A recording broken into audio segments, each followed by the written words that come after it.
Yes, for deer. It's really cute. Yeah, what I'm doing is I'm prepping this tree stand site. See, Daddy's gonna put the tree stand right there. And there's moving. I'm gonna just try to use this mineral to get the deer to stop right here so I can shoot him. I need more water, but that's all we got, so that'll have to work for now.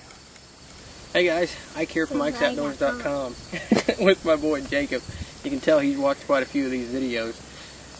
What we're doing today is we're out here hanging a tree stand, and I'm going to cover today shooting lanes. Yeah, and I wanted to show Jacob in this because this is a good opportunity to get your kids out in the field. And if you don't think that this kid remembers stuff, listen to how he's parroting what I'm saying. This kid's 3 years old, getting ready to turn 4, and he's going to pick up a lot of the stuff that I'm doing. And that's why I'm explaining a lot of this stuff, not only to the camera, but to him as well. So it's a great opportunity to get your kids out there, even if they're 2 or 3 years old, and kind of start them young, get them out there in the field and start teaching them. But what we're going to do is, I'm going to put him down real quick, I'm going to put a tree stand right here. This is a terrible spot because it's open, but this is the only tree in here that I can put a stand in. The rest of it is just scrub brush. So what I've got is I've got an opening here. And my shooting lanes, that's what we're talking about today, shooting lanes. My shooting lanes are going to have to be very, very few because I have such an open area here and such short trees surrounding it. And I'm going to be shooting down onto this bean field or onto the top of that ridge. So with your shooting lanes, what I like to do, and I'll cover this more when I get up in the tree stand, is I'll cut me 1 or 2. I've got a spot of mineral right out here, and I'll try to get an opening there. With the deer, I know the deer are coming from this direction in the mornings. So in the mornings, I want a lane actually past the tree. I want to keep it as brushed up as I can on the side that the deer are approaching from and get me some shooting lanes on this side. And for that, the reason I want that is because when the deer are coming this way, when they look up in a tree, I don't want them to see me. And 2, I don't want to take a shot with a deer facing this direction and be angling this way. I want to take a shot with them after they've walked past me so I can shoot them here and get a good clean quartering away shot. So I'm going to leave most of the brush on this side and clear me 1 or 2 shooting lanes on the side that they're going to be, I can get a quartering away shot. Now, I'm only going to cut 1 or 2 today because the thing about cutting shooting lanes is you can always add more, but you can't put them back. So I'm going to cut just a few to start out with, and the first time that deer come through here, if I don't get a shot, it kind of sucks, but no big deal because they will be back. So deer are creatures of habit. There's an ample food source right here and an ample food source around this. They're going to be back on this lane.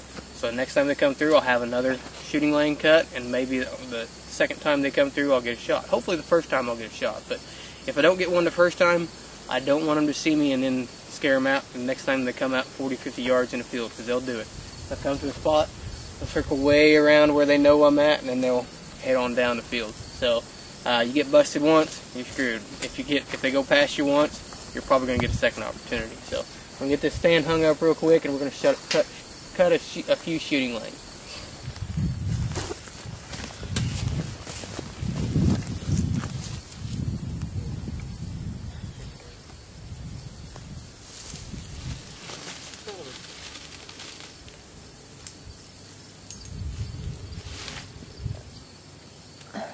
Hey, Mama.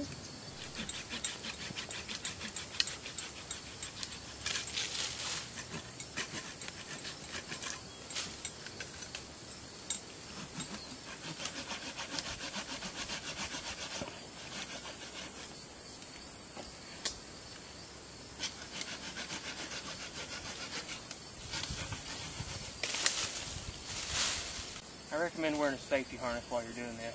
I just went from the house and forgot mine. Okay, so I went off and forgot my safety harness and my cord, my rope to drag my tree stand up with. So this is another feature. You guys see me do the review on the on this bench spade knife. There's wire wrap paracord around this. There's not much here. What I can do is I'm gonna cut this loose and take this off here, and I'll be able to tie my tree stand from the ground to my top screw step. And then when I get up into the tree, I'll be able to grab it, hoist it up, and tie it to another spot. It sucks, but it's better than trying to carry the tree stand by itself and climbing one-handed, especially with no safety harness. So, so far today, I'm I'm striking out pretty hardcore on remembering the proper equipment to do this stuff.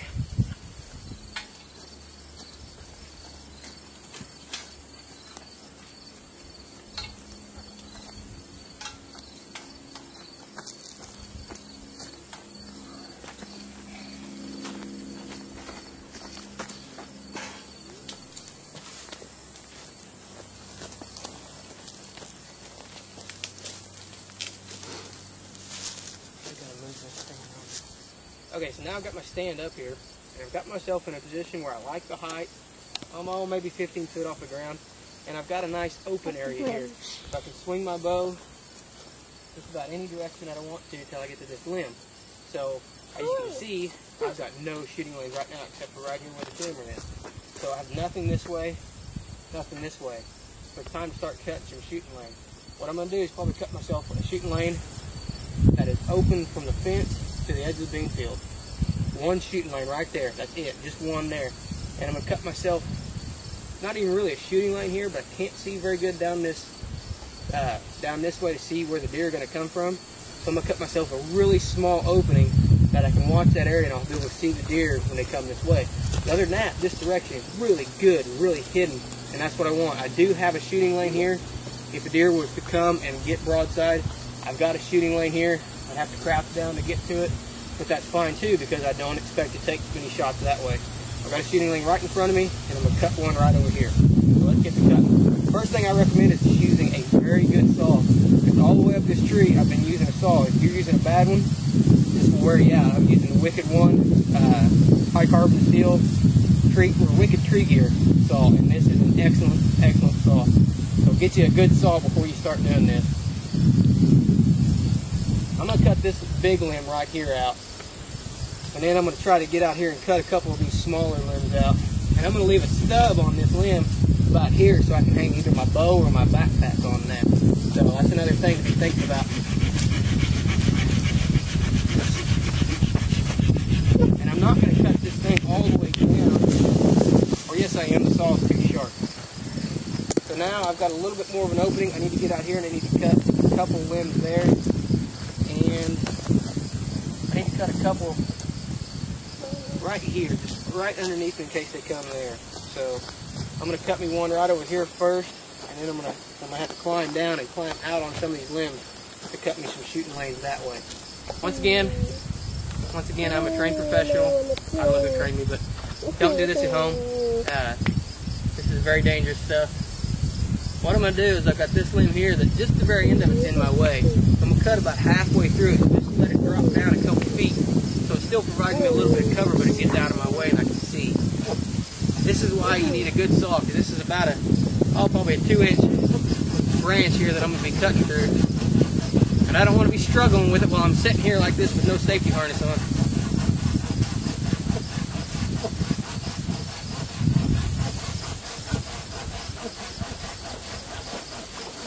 See, as it starts to drop,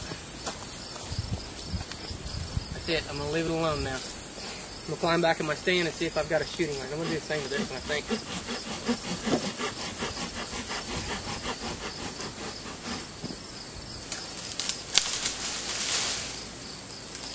Should give me a nice visible lane in this direction. Okay, so I've got my shooting lane this way. I've got a branch coming right across here to cover me. I've got a lot of low cover in here as well.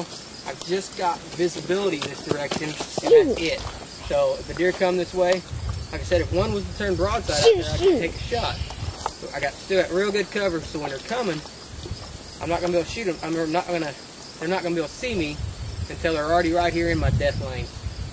One thing you got to consider too is this tree is not always going to have leaves on it. So you got to think, once you cut some of these branches out and they lose all their leaves, you cut the branches, too many branches out, you may not have any shot opportunity because the deer are going to see you because it's too open.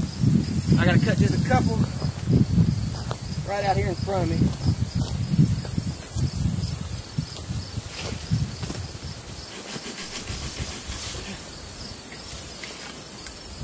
I think that's it. I think that's all I'm going to cut right there is that one limb. Give me a nice big open area there. Now I got to cut some over here, and this may be a challenge. And then I am done. Okay, so I didn't take the camera up into the tree because it's such a hard descent. But the key things when you're cutting your shooting lanes is 1, never take too much. 2, know the direction the deer are coming from. I have what I call viewing lanes and death lanes. My viewing lanes are just simply that, areas that I can cut away just so I can see a little bit better, and that still provide me good cover. Death lanes are ones that I hope deer are going to stop in so I can shoot them, and I keep them to a minimum. So keep your lanes to a minimum. You can always add more later, but you can't put them back. Another tip is to keep in mind the foliage that's on the trees, because once the leaves go away, if you don't have any branches behind you or around you to cover you, you're going to be sitting wide out in the open. So taking in mind that the leaves are not always going to be there. So also have a good sharp saw, because you can tell I'm wore out.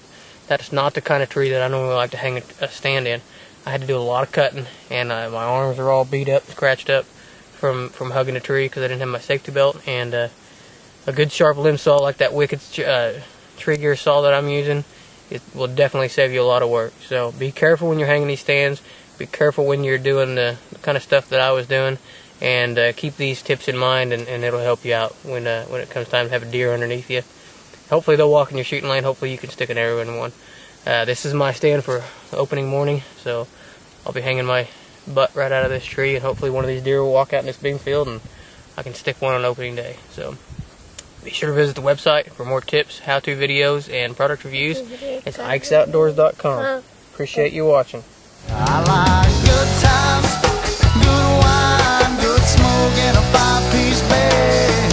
And I can't help